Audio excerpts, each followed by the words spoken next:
Hello, welcome to Bigg Boss Malayalam season 7 day 1 review.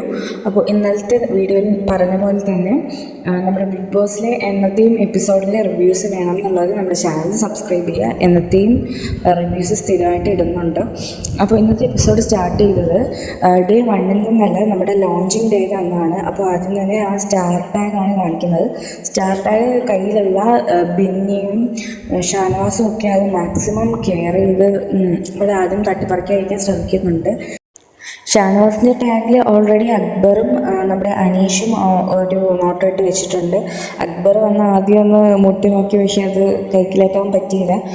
So Aneesh വന്നിട്ട് ഷാനവാസിനെ maximum വന്നിട്ട് provoke ചെയ്യാൻ നോക്കി. ഞാൻ മനസ്സിലാക്കിയെടുത്തോളം ഈ സീസണിൽ കുറച്ച് ഒരു വിയേർഡായിട്ടുള്ള ഹാബിറ്റുള്ള ഒരാൾ അനീഷായിട്ട് എനിക്ക് തോന്നിയിട്ടുണ്ട്. അങ്ങോട്ട് പോയി എല്ലാവരുടെയും ചൊറിയുന്ന ഒരു ടൈപ്പ് സ്വഭാവമാണ് പുള്ളിക്കാരൻ. അതുകൊണ്ട് അധികം നാളെ ബിഗ് ബോസിൽ നിന്ന് പോകുമെന്ന് തോന്നുന്നില്ല. ഇനി നമുക്ക് നോക്കാം. അപ്പോൾ അനീഷും ഷാനവാസും തമ്മിൽ ചെറിയൊരു വാക്കുതർക്കം, ചെറിയൊരു കയ്യാങ്കളിയൊക്കെ ആവുന്നുണ്ട്. ആൻഡ് ഷാനവാസ് അനീഷിന് എന്തൊക്കെ സംഭവിച്ചാലും കൊടുക്കത്തില്ല എന്ന രീതിയിൽ നമ്മുടെ ഒണിയൻ സാബുവിന് ഈ ടാഗ് സോ മനസ്സാലെ കൊടുക്കുന്നുണ്ട്. അത് അനീഷ് ഒരിക്കലും കൊടുക്കത്തില്ല എന്നൊരു ഇതിലാണ് കൊടുക്കുന്നത്. അപ്പോൾ അന്ന് രാത്രി തന്നെ നമ്മുടെ ഫീമെയിൽ കണ്ടസ്റ്റൻസിൻ്റെ വക ഈ ടാഗിൻ്റെ പേരിൽ ചെറിയ വാക്കുതർക്കങ്ങളും കയ്യാങ്കളിയൊക്കെ നടക്കുന്നുണ്ട്. അത് നമ്മുടെ ബിന്നിയിൽ നിന്നും നമ്മുടെ നൂറ് കൈക്കലാക്കുന്നുണ്ട് ആ ടാഗ്. അങ്ങനെ ഇനി കാണിക്കുന്നത് നമ്മുടെ ഫസ്റ്റ് ഡേ 1 ആണ് കാണിക്കുന്നത് ബിഗ് ബോസിൽ. അപ്പോൾ രാവിലെ തന്നെ എല്ലാവരും ഒരു മീറ്റിംഗ് ഒക്കെ കൂടി ബിഗ് ബോസിൻ്റെ തീരുമാനപ്രകാരം ഒരു മീറ്റിംഗ് കൂടുന്നുണ്ട്.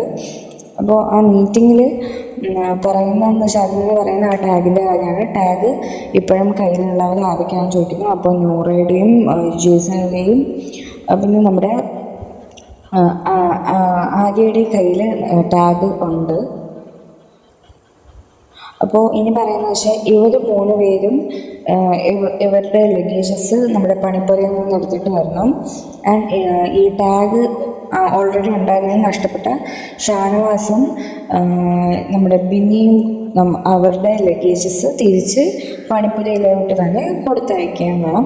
ആക്ച്വലി ഈ ഒരു നിയമം അത്ര രസമായിട്ടേക്ക് തോന്നുന്നില്ല. ഇത് നല്ലൊരു ഗെയിമാണ്, അല്ലെങ്കിൽ ഇത് നല്ലൊരു കോമ്പറ്റീഷനാണോ എന്ന രീതിയിലാണോ ബിഗ് ബോസ് ഇപ്പോൾ ഇങ്ങനെ ഒരു നിയമം കൊണ്ടുവന്നിരിക്കുന്നതെന്ന് എനിക്കറിയത്തില്ല. ബട്ട് എനിക്ക് അത്ര രസമായിട്ടൊന്നും തോന്നുന്നില്ല കണ്ടിട്ട്. അങ്ങനെ അവരുടെ ഡ്രസ്സും കാര്യങ്ങളും തിരിച്ചു കൊടുക്കുന്നുണ്ട്. ഇനി അടുത്തതെന്ന് വെച്ചാൽ നമ്മുടെ ഒരു ടാസ്ക്കാണ് അവർക്ക് കൊടുക്കുന്നത്. അതായത് ഈ ബിഗ് ബോസ് വീട്ടിൽ ലീഡർഷിപ്പ് ക്വാളിറ്റി ഒട്ടും ഇല്ലാത്തവർ ഈ നമ്മുടെ ഒരു ഷേവിങ് ക്രീം കൊടുത്തിട്ട് ക്വാളിറ്റി ഇല്ലാത്തവരുടെ ഫേസിൽ ഈ ഷേവിങ് ക്രീം അപ്ലൈ ചെയ്ത് എന്തുകൊണ്ട് അവർക്ക് ക്വാളിറ്റി ഇല്ല എന്നും കൂടി പറയണം എന്നൊരു ടാസ്ക്കാണ് അവർക്ക് കൊടുത്തിട്ടുള്ളത്. അപ്പോൾ ഈ ടാസ്കിൽ ഏറ്റവും കൂടുതൽ പേര് ഷേവിങ് ക്രീം അപ്ലൈ ചെയ്യുന്നത് അനീഷിൻ്റെയും പിന്നെ നമ്മുടെ രേണുസുധിയുടെയൊക്കെ ഫേസിലാണ്.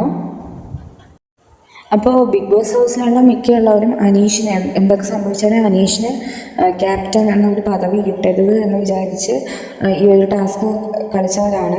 ബട്ട് എല്ലാ സീസണിലേക്കാളും വളരെ ഡിഫറെൻ്റ് ആയിട്ടാണ് ഇത്തവണ നമ്മുടെ ബിഗ് ബോസിൻ്റെ ടാസ്കുകളൊക്കെ ചെയ്തിരിക്കുന്നത്. സോ അനീഷിനാണ് ഈ ക്യാപ്റ്റൻ സീറ്റ് ഫസ്റ്റ് വീക്കിലാണ് ക്യാപ്റ്റൻ എന്നൊരു സ്ഥാനം ലഭിച്ചിട്ടുള്ളത്. സോ ക്യാപ്റ്റനെ സെലക്ട് ചെയ്ത് തുടങ്ങി നമ്മുടെ ബിഗ് ബോസ് നമ്മുടെ ഫസ്റ്റ് നോമിനേഷൻ, അതായത് തുടങ്ങിയിട്ടിപ്പോൾ ഡേ 1 ആയതേ ഉള്ളൂ, എന്നാലും ഫസ്റ്റ് നോമിനേഷൻ സ്റ്റാർട്ട് ചെയ്യുകയാണ്. അപ്പോൾ എല്ലാവരും ആരെയാണ് നോമിനേറ്റ് ചെയ്യുന്നത്, ഈ വീക്കിൽ ആരെയൊക്കെയാണ് നോമിനേറ്റ് ചെയ്യുന്നത് എന്നൊക്കെ പറയുന്നുണ്ട്. ഏറ്റവും കൂടുതൽ വോട്ട് കിട്ടിയിട്ടുള്ളത് നമ്മുടെ ശൈത്യയ്ക്കാണ്.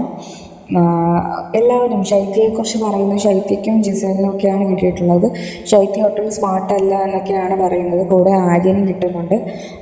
ആര്യനെ പറയാൻ കാരണം ആര്യൻ്റെ ഫീമെയിൽസിനോടുള്ള പെരുമാറ്റമൊന്നും ശരിയല്ല എന്നൊക്കെയാണ് പറയുന്നത്. അപ്പോൾ ശൈത്യയാണ് ഏറ്റവും കൂടുതൽ 8 പേരുടെ വോട്ടിൽ നോമിനേഷനിൽ വന്നിട്ടുള്ളത്. അപ്പോൾ നോമിനേഷനൊക്കെ ശേഷം ബിഗ് ബോസ് വീട്ടിൽ നിന്ന് ഡേ 1 ആയിട്ടാണ് ഏറ്റവും വലിയ പ്രശ്നം ഉണ്ടായ സംഭവമാണ് രേണുസുധിയുടെ തലവേദന എന്നൊരു നാടകം. പുള്ളിക്കാരി യഥാർത്ഥത്തിൽ പുള്ളിക്കാരിക്ക് തലവേദനയാണോ അതോ ഈ നമ്മുടെ ക്യാമറയ്ക്ക് മുമ്പിൽ വെറുതെ അഭിനയിച്ചാണോ എന്നൊന്നും അറിയത്തില്ല.